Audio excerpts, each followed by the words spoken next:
This is Chemistry Concepts Video 1, Calculating Atomic Masses.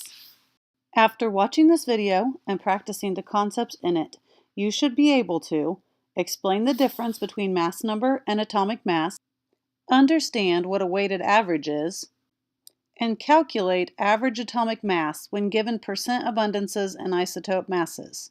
First, we will discuss the terms mass number and atomic mass. The mass number tells us the total number of nucleons in an atom. Nucleons are the particles that exist in the nucleus of the atom.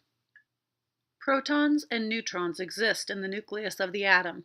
So, the mass number is equal to the total number of protons and neutrons in a given atom. The mass number is a whole number, not a decimal.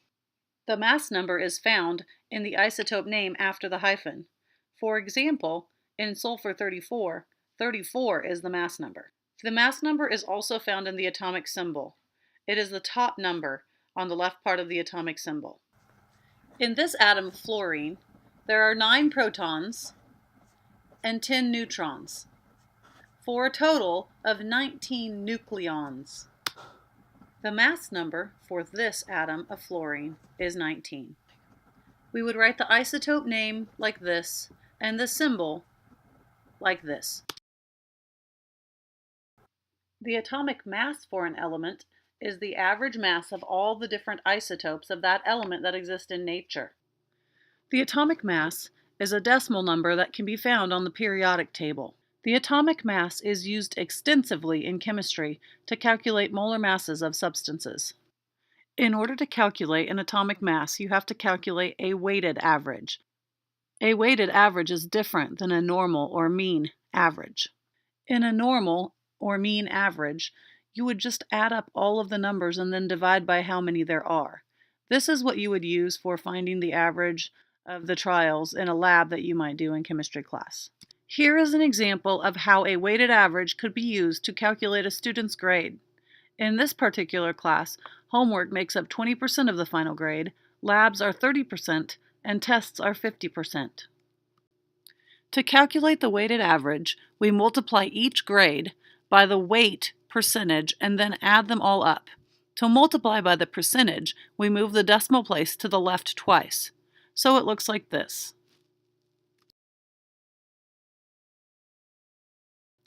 Now let's try calculating an atomic mass by using this same process. This chart gives the atomic mass in AMU and the percent abundance for each of the 4 common isotopes of chromium. To calculate the weighted average from this data, we multiply each of the atomic masses by the percentage and then add them all up. We have to move the decimal place for each percentage 2 to the left. The units for atomic mass are AMU, or atomic mass units. Don't forget to always put units on your answer. In this case, I rounded to 3 decimal places. On many periodic tables, atomic masses are rounded to 3 decimal places. As you can see, the number we calculated matches the atomic mass on the periodic table for chromium. For the rest of this video, I will work some practice problems for you on calculating atomic masses. On the first 2, we will just calculate the atomic mass, but the information will be given to us in different forms. On the third one, we will use the same basic equation to solve for a different unknown. And on the final problem, we will use a system of equations to solve for 2 unknowns. Problem number 1 is asking us to do what we just did in the last practice problem. Feel free to pause the video now, try to calculate your answer on your own, and then skip forward to see if your answer is correct. Or you can also watch me work the problem over the next few seconds.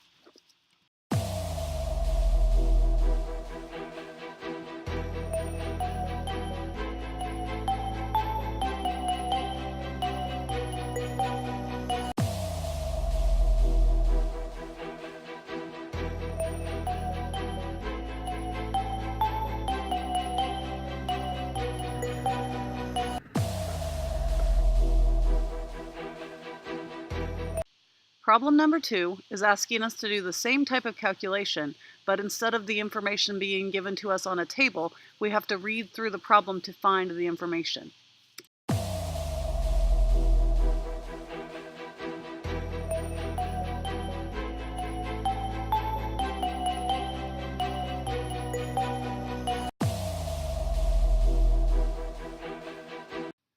For problem number 3, there are 2 important things that we need to consider.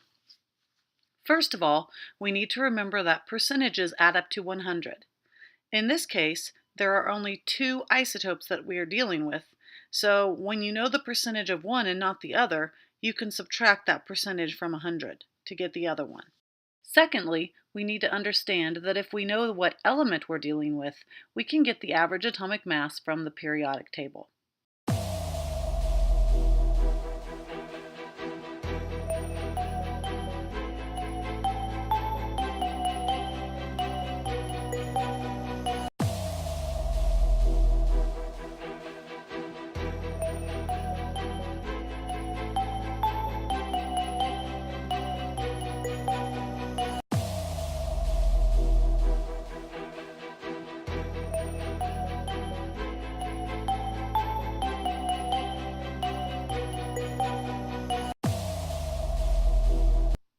This last problem is by far the most complicated. In it, we are going to call the percentage of bromine 79 X and the percentage of bromine 81 Y. Using those 2 variables, we can write our first equation.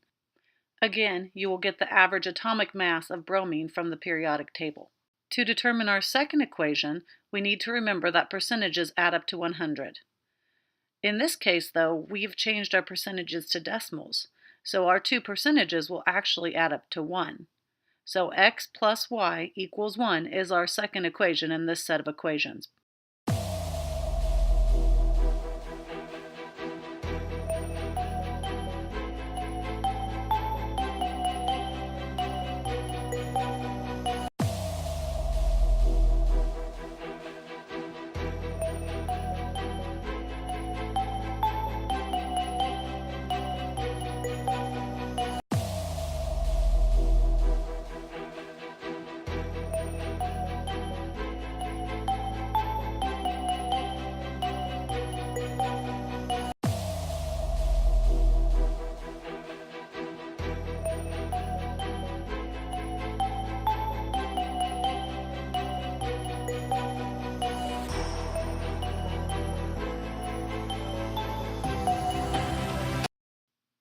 That's the end of this video on calculating atomic masses.